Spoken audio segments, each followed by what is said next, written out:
All right.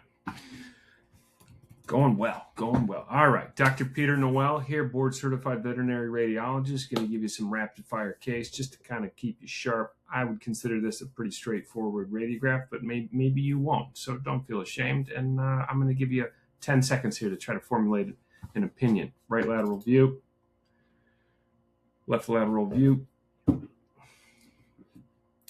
VD view. That's all you get, all right?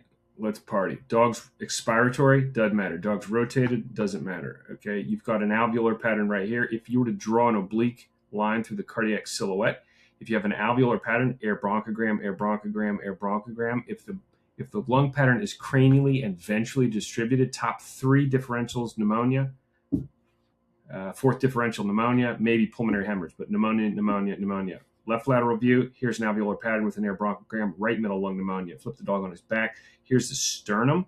Dog's rotated, but this is all real. This is pneumonia. So you got bilaterally asymmetric left, worst, and right pneumonia. For those of you that are thinking there's something caudally and dorsally, dog's expiratory, blows out the gas. There's less black, more white. White kind of freaks you out. Holy shit, there's something going on here. There's something going on here. But then you flip the dog over on his back and you're like, well, wait a minute. There's really nothing going on here. I mean, there's really nothing going on in these caudal lung lobes. So don't be fooled, okay? Other things, we've got VD view. You got C6, 7 disc disease. 1, 2, 3, 4, 5, 5, 6, 6, 7, T5, 6, 7 disc disease. The dog is not that thin, okay? Not that thin, and yet I lose the serosal detail, so I think peritoneal effusion is real.